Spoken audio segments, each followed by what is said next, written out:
Hello, everybody. Welcome to the Buckeye Weekly Podcast. I am Tony Gerdeman, here as always with Tom or Tom. How's it going? Well, Tony, it's not too bad. We've got plenty of football to talk. We've got a little bit of basketball to talk. Not great basketball, but it's still basketball to talk. So, most importantly, Tony, we have listeners who graciously supplied us with lots of topics to talk about on today's show. So, I think most of all, Tony, I'm thankful for that. Tony, how about you? I'm doing well, and if we do end up talking about basketball, and it's not great talking about basketball, it's not great conversation, that's not our fault. We're just talking about the situation at hand. But yes, today is a listener questions episode, and in this we will discuss certainly all of the latest current events because that's what some of the questions are about. So don't worry, we'll cover our bases here. So Tom, I think enough formality. We don't need to talk back and forth. What banter? Like enough banter already. We don't even. In fact, let's stop talking about the banter. Please stop talking about the banter, Tom. Let's start the show. Let's start the show, and let's start the show with a question from Bill Bowman, who says, "Can you explain what you guys mean when you say Michigan is built to beat Ohio State but not win a playoff?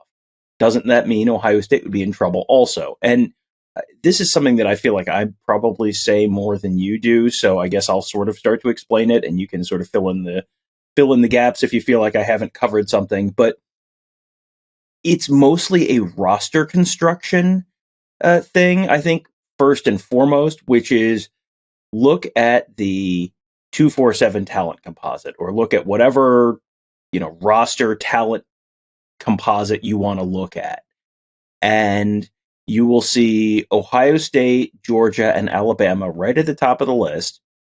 And then you'll see Michigan, I think they were 17th the last time I looked, something like that, where they're a very good team. And they probably punch a little above the weight class that roster ranking would suggest.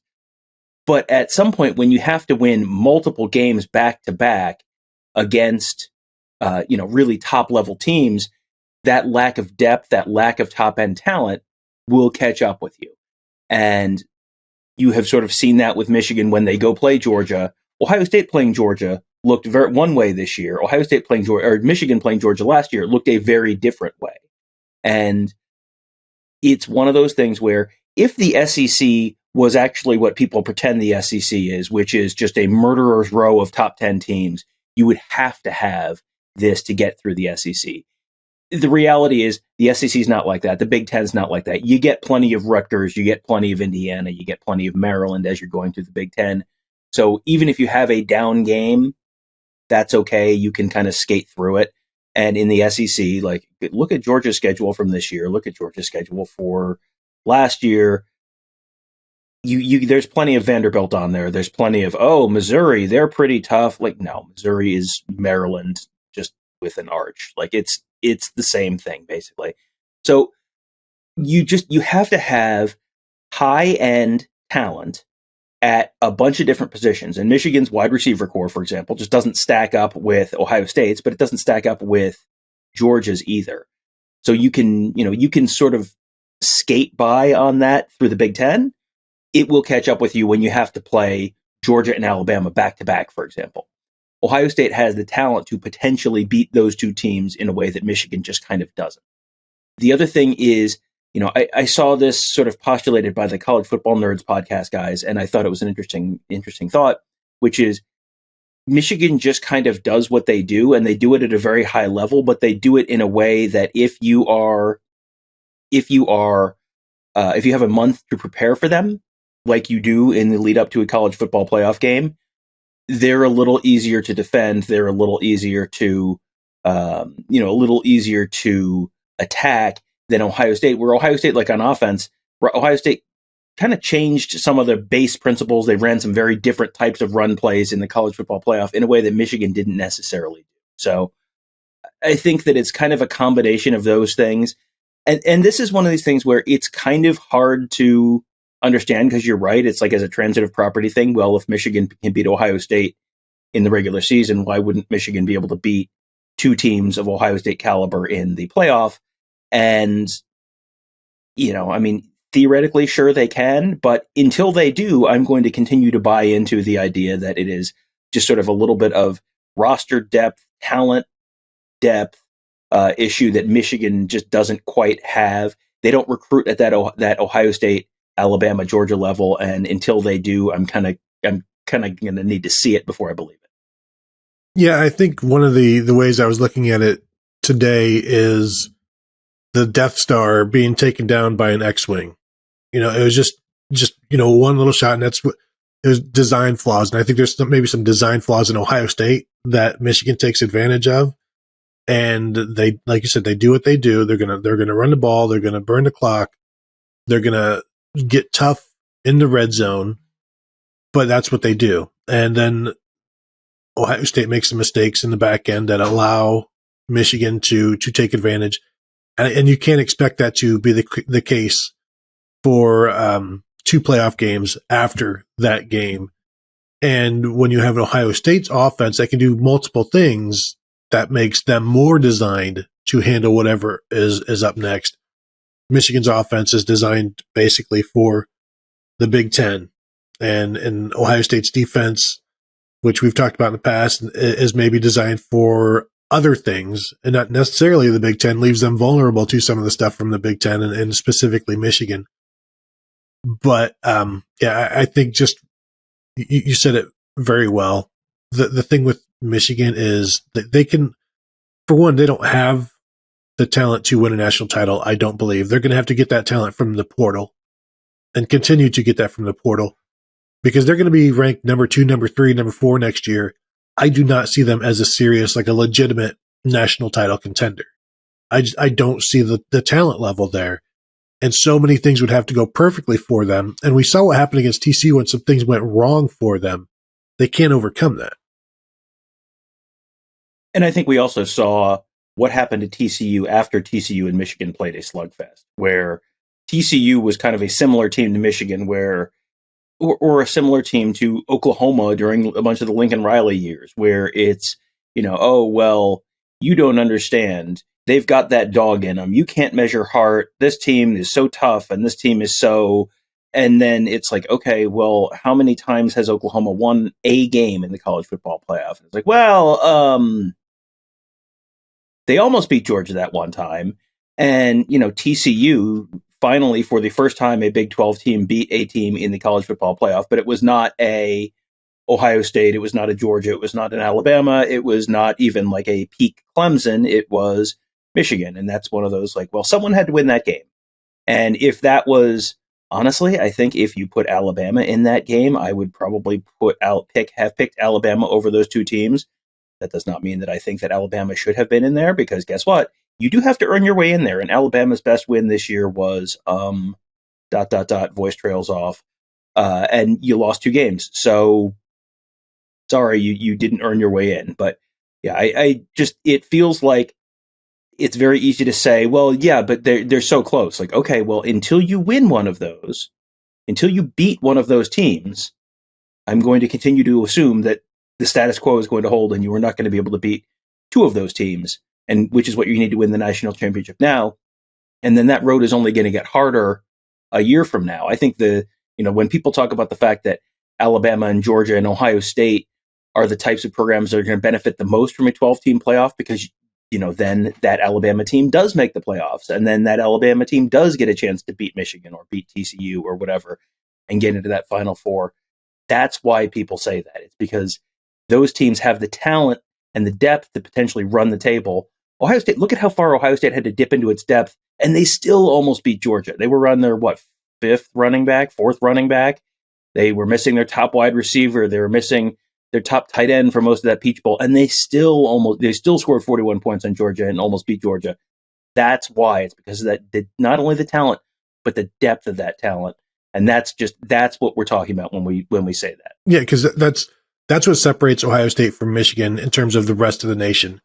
You look at, no matter what Ohio State is going through defensively, they have the offensive skill to contend with anybody. And you can see where they could score 41 points against anybody. You can't see that from Michigan. Like, how do they score 41 points against Georgia? They play them 3 times, And then, maybe they would have scored more against Georgia this year. I'm sure they would have scored more against Georgia this year than they did last year. I don't think the game would have been super competitive. I think it would have been closer, but not super competitive, because there was a lot of distance between close and super competitive, between closer and super competitive, starting from the baseline of last year when they just got kind of mollywomped by Georgia in that semifinal game. Next one from @Chris_SDs1. Will Brian Hartline have any impact on the recruiting of offensive linemen? This was something that Ryan Day, and I already clicked out of it, talked about when in his statement about hiring in the press release when they boosted Brian Hartline to offensive coordinator. He said basically to the effect that Brian Hartline is one of the best recruiters in the nation, if not the best. There's nobody better, and now he can bring that skill set to the entire offense. So yeah, he's definitely going to be involved in recruiting the rest of the offense, including some offensive linemen. And it's going to be interesting to see how quickly that impact is felt and how quickly he can build some relationships. And because we've talked in the past about how the head coach is the closer, like Urban Meyer used to be the closer.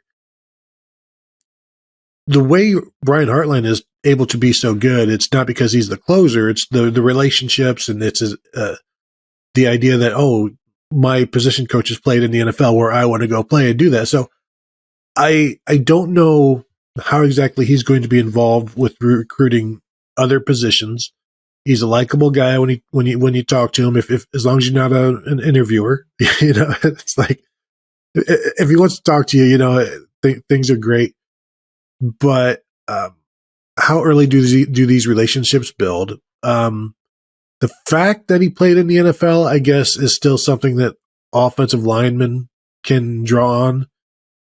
You can just move it from I played receiver to I played in the NFL. So I think there's some things there, but I don't think it's going to hurt in any facet compared to what Kevin Wilson was doing on the recruiting trail. Right. I think you got to go back 2 years and look at, you had Greg Stadwara and you had Kevin Wilson in those two spots, offensive line coach and offensive coordinator. And, both of those guys were at a, reasonably high level of the profession and did a decent job with what they were doing and all that. But they were not dynamic recruiters. They were not the guys who you heard people talk about. So if you replace those two with Justin Fry, who is much more energetic than Greg Stadwara, much younger, much more, much more approachable, much more engaged, however you want to talk about it. Like we see it on the practice field. We see it in interviews. We see he is a different type of guy than Greg Stadwara was. And then you have Brian Hartline in that Kevin Wilson role. It feels like you're upgrading on the recruiting front in both of those. And it's going to take a little time for that to really, show up on the depth chart for Ohio State on the offensive line room. I mean, they're going to be paying for the end of the stud era for a little while, but it feels like that is going to be a net, a significant net positive for Ohio State. The combination of those guys as compared to what they had on the recruiting trail a couple of years ago. Next one from @DawsonDavid_. What do you guys think about the new tackle transfer? Is he plug and play material, and was he a highly touted transfer prospect? This is, Tony, you wrote about this a little bit, and you've been sort of projecting him in terms of where he probably fits on that depth chart for Ohio State. It's a very interesting spot where his name is Vic Cutler. He's coming from the University of Louisiana-Monroe. He is, this is not a 5-star guy. This is not someone who was first team all Sun Belt or anything like that. But he played left tackle. He played right tackle. He's played center. It sounds like he's going to get his, first shot at the center job for Ohio State. But this is not someone who this is not Olu Oluwatimi coming in from Virginia to Michigan and immediately being like first team All-American. I don't think that's the expectation. My sense is this is someone who's coming in with a chance to, a chance to compete for a starting job and if not, certainly be that next level where you're providing quality depth. This is not someone I'm expecting to immediately come in and win the Remington Award or the Lombardi Award or anything. Yeah, no, and I'm just scrolling through the 24/7 transfer portal rankings to see if I can find him anywhere, because he kind of came out of the blue, and I know, he got a bunch of offers when he announced that he was going into the portal. But in terms of the top 100, and I see Miles Henson going from Stanford to Michigan, offensive tackle at 98. Still waiting to see the Vic Cutler, and the thing is, like you said, Tom, he's projecting on the inside. He played left tackle, started every game at left tackle last year for Louisiana-Monroe, but he's 6'3". And so when you're listed as 6'3", that means you're probably 6'1.5". So he held up well at times at tackle, but you give him a shot at center, which he's played before. He has started at center before. If he can win the job, that would be fantastic. But I wonder the quality of competition that you're going to have if we assume that it's just going to be Vic Cutler and Jacob James and Toby Wilson. Are those your three guys competing at center? Because it seems to me like you bring him in so that you can keep Matt Jones at guard, and then if things don't go well, you can put Matt Jones over at center in the fall camp and feel like you know what you've got there. And now I'm through 200 players and I'm still not finding Cutler. So to give you an idea of maybe he's not even in the rankings at this point. But the thing that he does do is he adds depth and versatility and can be that 8th, 9th, 10th guy, or maybe he ends up wowing everybody and being the starting center and finally having the ability to be fully developed and having all of the accoutrements of what that entails, the weight facility, the coaching, the time that people will spend with you, nutrition, all of this stuff. He's in a better place to be his best self at Ohio State. But I just don't know what you're going to get with him and Jacob James and, again, Toby Wilson. Like, these are three guys that Toby Wilson's a walk-on, Jacob James is a 3-star who hasn't really played, and Vic Cutler was a 2-star, which means he was not evaluated. So this is who you're putting some eggs into a very serious basket. Doesn't mean that it can't happen and things can't go well. I think it's huge that you're getting him in. I assume, well, is he even in now? Like, I don't know that he's going to be here for the spring, which makes things even more difficult because school has already started for Ohio State. So I'm not, and Tom, we probably should have talked about that beforehand. I'm frantically searching the OSU People Finder right now to see if he is enrolled, and he is not currently enrolled at Ohio State. So yeah. I mean, this feels like it's not going to hurt anything, and it could help, a little bit where he is quality depth and he's somewhere on that 2 deep, or it could help where he ends up earning a starting job.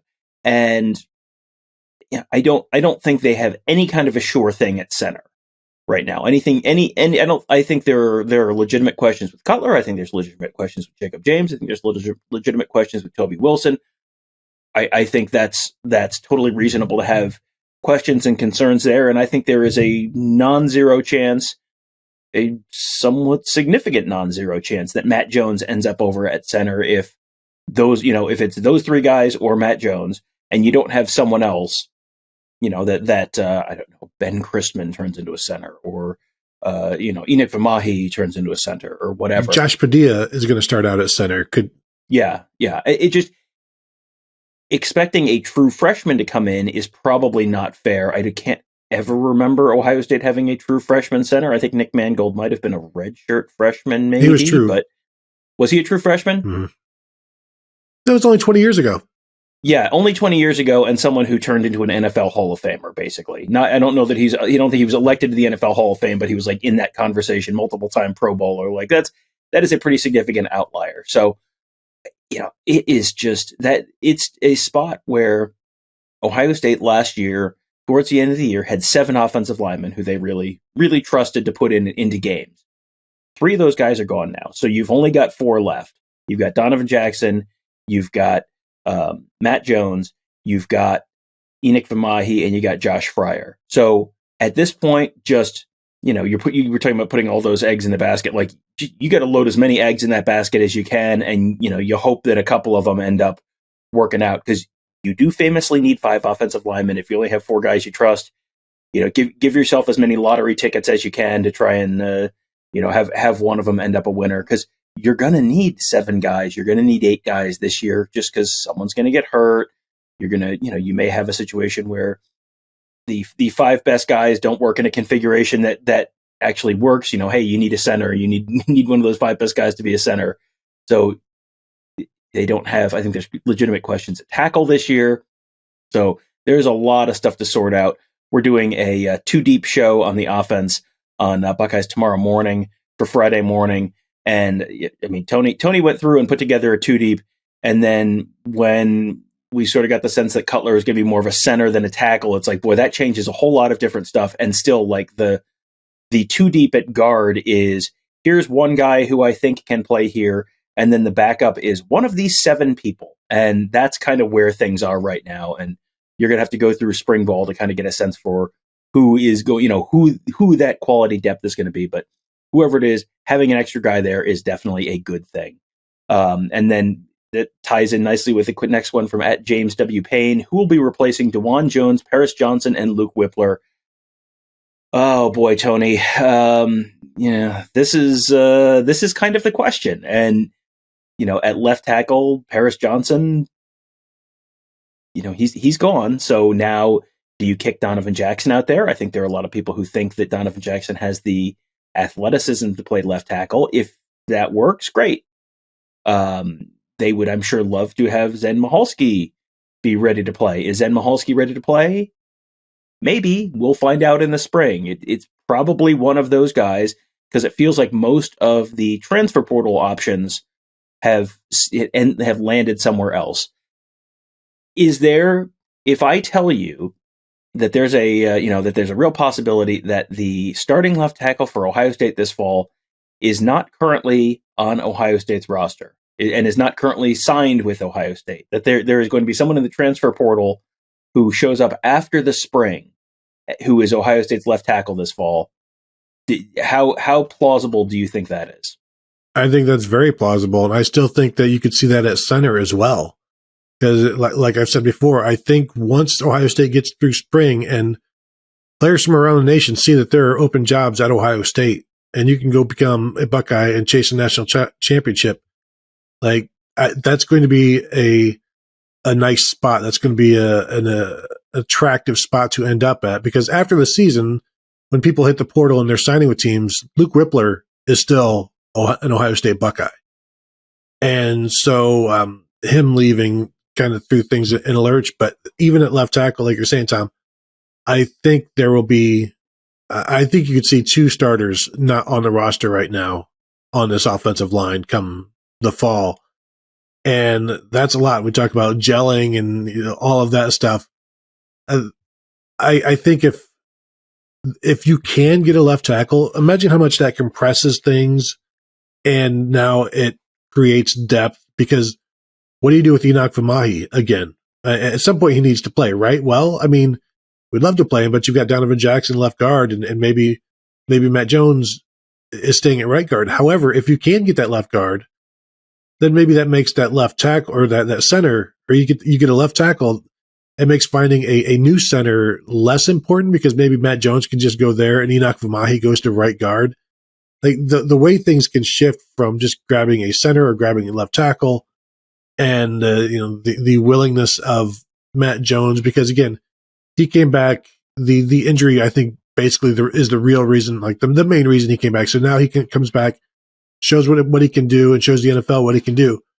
But does he want to do that at the position he's been playing, or does he want to do that at center to show the versatility? Like, do you want to have your best foot forward finally, or do you want to be put into a position that you really haven't played all that much since earlier in your career? And it's like, but I don't want to go back to ground zero. I wanted to be on the 5th floor, the 6th floor. And so there's just literally moving parts in all of this. And it's going to be really interesting to see what happens in the spring. Is it just Jacob James and Toby Wilson at center? And what kind of look does that give the receivers, or the quarterbacks? How much time does that give them when they're dealing with Mike Hall and Tyleik Williams and Hero Canoe and, those guys? It's not a great situation on the offensive line as a whole. And so, yeah, I think if they can bring in 2 starters, that would be ideal. But I think, is it more important to bring in a left tackle or a starting center, do you think? Left tackle, I think, is always the most crucial position on the line, and bringing in a starting center improves one position on the line. Bringing in a starting left tackle probably improves 4 positions on the offensive line. So I would say left tackle. The only spot, he asked about replacing Dawand Jones, Paris Johnson, and Luke Wypler. The only one that I feel like I have a real solid answer for is who's replacing Dawand Jones. That feels like that's Josh Fryer's job to lose.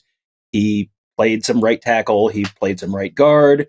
He played in that Buffalo package all season where they had him in the goal line situations. They trusted him. The guy who did that the year before was Donovan Jackson. He just sort of walked right into one of those open starting jobs, from basically day one last spring, and never gave it up. I'm sort of assuming that's going to be what happens with Josh Fryer as well. Can Josh Fryer play left tackle? Maybe you solve the issue that way, but if he's your best tackle, yeah, if he's your best tackle, he's playing left tackle. But I don't know that he's, maybe he's going to be able to play to the level of Paris Johnson, maybe, but we'll have to see how that sort of shakes out. But I would say right now, like outside of maybe even including Matt Jones at right guard, because maybe he ends up at center, or Donovan Jackson at left guard / left tackle, because it could be either of those. Maybe Luke Wypler Josh Fryer at right tackle might be the offensive lineman who I would have the highest degree of confidence will start at one specific position next year on, game 1 at Indiana. Yeah, I would agree with that. I would also point out, if you look at the makeup of, say, the 2 deep of the offensive line, how many, assuming everybody projects well and plays well, how many NFL tackles are there? Because at this point, I would say maybe the only NFL tackle would be Zen Michalski, because I don't see Donovan Jackson there. I think he'll be at a guard at the next level. Josh Fryer, I think he's going to do just fine at right tackle, but a right tackle in college is very often a guard in the NFL. So I think that's an issue when you've got basically just a team of guards playing all 5 spots and hoping things go well. And then if Zen Michalski can win a job at left tackle, that's fantastic. Now you've got four guards in a tackle, which is better than 5 guards. But I think that's going to be something to watch as well as the season goes on, how these guys develop and who exactly they are, because we've been saying for months, this is a team just full of guards and right tackles. And, good luck with that. It does, they went with the 4-tackle offensive line a couple of years ago, and that didn't really work. You really kind of, it is a unique skill set. You really would like to have 2 tackles and 2 guards, but this is again the fallout of a couple of years of very bad offensive line recruiting at the end of the Greg Stidwara era, where they hit on a couple, and then there's a lot of guys who've been there for a few years that have not really gotten into that mix. You really needed some of them to kind of develop into real legitimate contributors, and there's still time. We'll see if it happens in the spring, but there are no easy answers right now in terms of filling out that top 6, 7, 8 on that line. Next one, speaking of no easy answers, next one from @Ramey Mora. What coaching changes will Day make on the defensive staff, and any chance Knowles changes this high safety defense? The defensive coaching staff, I talked with Mark Givler on the morning show that aired on Thursday morning, and we talked all about this because there are some really, there's some issues at the NCAA level where the NCAA was supposed to be voting for to allow coaches, assistant coaches outside of the top 10 major assistant coaches, who are the ones who are allowed to go on the road to recruit. So that's your offensive coordinator, defensive coordinator, and like the top position coaches. The guys kind of one notch below that. So the, Coy McFarland, who helped with the linebackers last year, Matt Guerrieri, who helped with the defensive backs last year, guys who average fans probably don't know those names. if you were listening to a podcast like this, you probably do know those names. But a lot of those guys left after last season because, Kevin Wilson is looking for talented staffers who can help him build his program. Those are guys who are looking to take the next step in their careers. So a lot of those guys have left. The NCAA was supposed to be passing a vote on January 11th that allowed those guys to do on-field coaching during practice. This is one of those things that it's like an NCAA rule that is on the books and is followed probably sometimes it's like the speed limit. Like, well, if there's a cop there, I will go the speed limit. But, sometimes programs get a little bit of a heavy foot with some of these rules. But they were supposed to be passing this rule on January 11th, and then they just didn't vote on it, and they didn't give it a date on when they were going to vote on it. So that was going to change potentially some of the makeup on this Ohio State defensive coaching staff and probably on a lot of coaching staffs around the country. So that's kind of the hang up right now. Mark and I, when we talked about it, and Tony can weigh in here as well, Mark and I are sort of assuming that there is going to be a greater than 50% chance that the defensive/special teams coaching staff looks a little bit different. And that might mean a guy who is a top 10 on the road kind of recruiting coach might slide back into one of the assistant kind of coaching roles. You can, maintain salary and all that kind of stuff, but just sort of reallocate those positions. I think it's better than 50-50 that something like that happens, but that was maybe going to be predicated on this NCAA rule changing, which it hasn't changed so far. We don't know when it will change, if it will change. It's something that has broad support, but they haven't voted on it yet, and they haven't said when they're going to vote on it yet. So they could vote on it in a week, they could vote on it in a month, they could vote on it in 6 months, and depending on when that happens, well, that will have a pretty significant impact on what Ohio State's coaching staff is this year. So the answer is, what coaching stat changes will they make on the defensive staff? The answer is, it depends. I think I'm assuming that there will be some kind of change or changes, but it's going to depend on some external stuff that they don't have control over right now, which I'm sure is a very frustrating answer for people who are curious about this kind of stuff. What your thoughts, Tony? Yeah. The bad news for all of the college football coaches waiting to implement some additions or pay some people more is the fact that right now I think the NCAA is in a staring contest with Jim Harbaugh, and nobody is blinking. They're trying to get him to admit that he lied to them and he won't do it. So now I think he's brought the entire NCAA to a halt and nothing is getting done. And I don't think you can beat that guy in a staring contest because I don't know if he blinks. And so he can just sit there and he's got stuff going on in his brain, somebody monkey playing bongos, that sort of thing. And he's just fine doing that. And so, we'll see what happens there with Michigan. And then finally the NCAA can be like, okay, we're done with Michigan. Now what's the second thing on our docket for this year? Okay.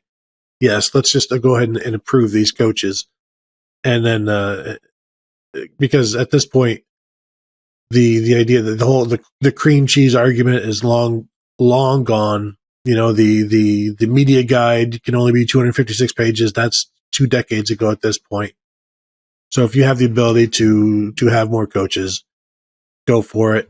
To the second point of the question, any chance Knowles changes this high safety defense? I'm not sure what that means. Ohio State plays a 2 high safety thing, so I don't think that's changing. I'm not sure if there's some confusion on the single high that was what Ohio State did before Knowles, but I don't see him changing anything with his scheme. What I think he may change at times is the aggression of the scheme, but you're still going to have the adjuster, the boundary, the boundary safety, the strong safety, and then the field safety, the adjuster, the free safety, and then the nickel being the core, the slot guy in there. So I think that all stays the same. I don't expect any changes there other than maybe dial down some aggression to eliminate the big plays that this defense, the 2022 defense, gave up, I think, twice as many, like 18 40-yard plays, 40-yard pass plays compared to the 2021 team that gave up like 9, to give you an idea of how bad things were at the end, especially.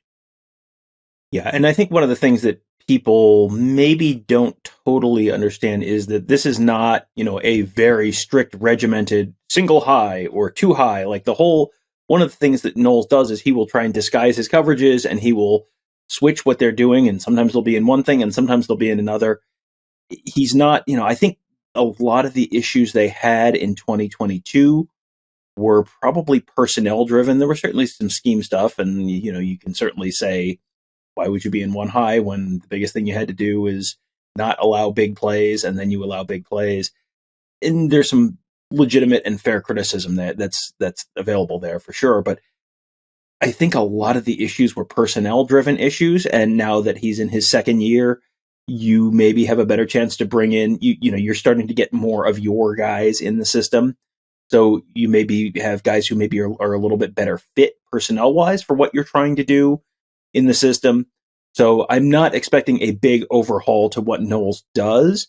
It may look, to Tony's point, a little different in terms of aggression, in terms of, in terms of who is where. You're going to have basically an entirely new safety core outside of Lathan Ransom and maybe Josh Proctor, whose status is still kind of up in the air. So we'll see how that all shakes out. But I am not expecting a major philosophical shift from Jim Knowles this year. Last one from Potato Shirts. What is the best board game of all time? I think we can agree. Maybe we can. We probably can't. There's the Mount Rushmore, and then we can break it down from there. Chess, Monopoly, Scrabble, Trivial Pursuit. I threw Trivial Pursuit on there because that's probably my favorite. But I think Monopoly and chess are probably like two of the four. Because when I first think of board games, I immediately think of Monopoly. Then I also think of, oh, Tom's going to say chess. He wants to show off about his chess. He loves his chess. But like, I also personally am a huge fan of the Game of Life. Played that a bunch as a kid. You get to spin. I was never able to, sadly, afford Mousetrap, which always looked like just the absolute best game. And in preparing for the show, I was looking up, best board games of all time. And some board game nerd put up his top 100, and it was all like there were none of the classics. So there are so many board games out there, Tom. You don't even know how many board games are out there. There's a bunch of them out there. Yeah, we are a big board game family. I'm thinking through my board game closet now upstairs. I don't, I didn't really have chess on the list. It probably does belong there because it is, very unique, and you can play it as a kid or you can play it as an extreme, a chess grandmaster, and it's still an, interesting and entertaining game at whatever level you're playing it at. Monopoly for sure. The Game of Life, we had like the old version of the Game of Life when I was a kid, and I liked that one a lot. And there's a new version of the Game of Life, and they've changed some of the rules, and I don't care for it at all. I've always been a big fan of Sorry. Sorry has a great way of Sorry is fantastic because no matter how big a lead you have, it always ends up with like, okay, if I get a 5, I win. If you get a 7, you win. If you get a 12, you win. Like it always finds a way to level out. Like no one ever just has like a runaway win in Sorry. So that's a good one. Risk is a good one. I've always liked Risk. Risk also translates very well to like phone games. You can play Risk very quickly on your phone. That's a good one. More recent ones, Ticket to Ride, a train game. That's a really good one. That's another one that translates well to the phone. That's a very good board game. Clue, but if you do the like Clue Master Detective, where there's a lot more possible solutions, like that one's not bad. There's some pretty good strategy there. One that my wife's family had that I had not played as a kid, but we got and our kids like a lot, is called Spy Alley. That's a good one. Trying to think if there's anything else that's like really. There's one that we got called Kill Dr. Lucky, which is you're just trying to like go around. I'm not even trying to explain it. Just look it up. Kill Dr. Lucky. That one's a good one. And Scotland Yard. Scotland Yard was one of my favorites when I was a kid. Have you played Scotland Yard, Tony?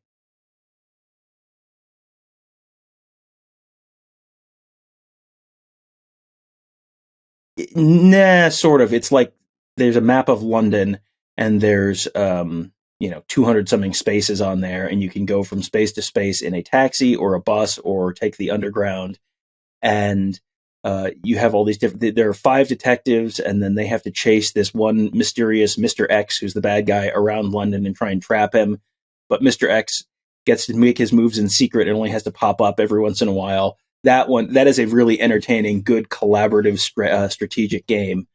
And then there's a knockoff version of that called New York Chase, if you prefer to do it in New York instead of London. But that one is a very good one as well, and one that I think people probably don't know as well. Oh, Mystery Mansion. Mystery Mansion's another one that when I say we're a board game family, Mystery Mansion is another one that was like, I had that as a kid, and my wife had that as a kid, and so we will occasionally play that one as well. And that's like you build it out, and there's like it's a little like Clue, but you build the mansion out with little rooms as you go, and so it's a different game every time. That's another good one. I'm going to stop talking because otherwise I could do this for another hour. But I think my favorite is probably the game I would get most excited about if we're playing as a family is probably Trivial Pursuit.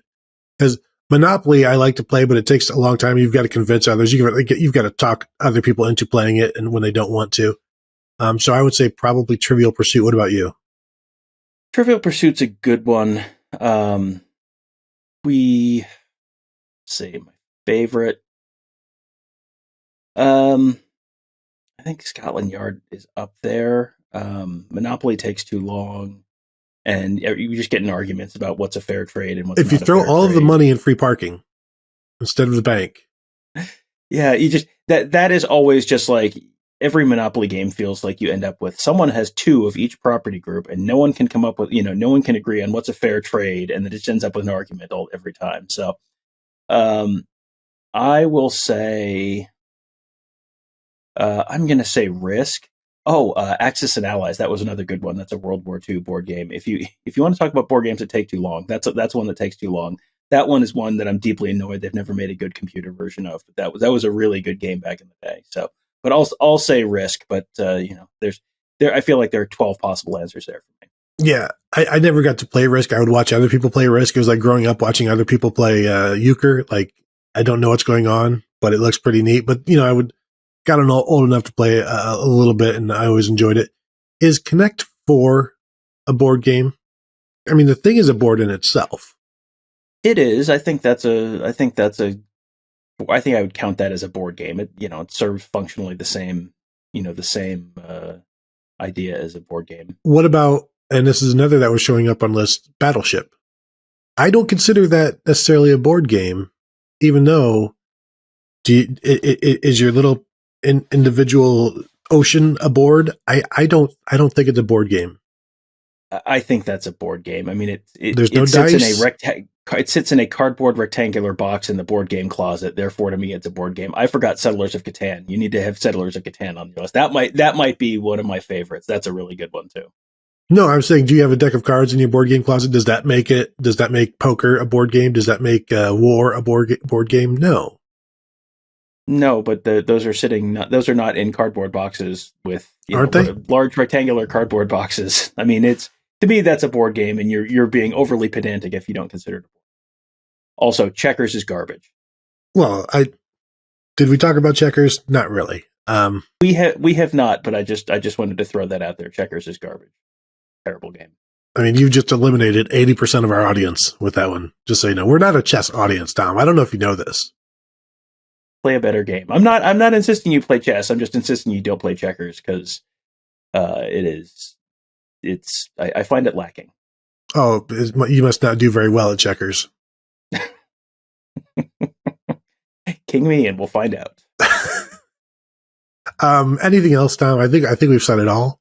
But I think we've named every possible board game in the universe. So there you go. Have fun filling your board game closet as full as ours is. Tom notoriously hates Chutes and Ladders, but that's okay. That's fine. Chutes and Ladders. Chutes and Ladders is of the young kid board game. Chutes and Ladders is not too bad. I didn't even mean to start you up again. You know what? That's fine. We'll share.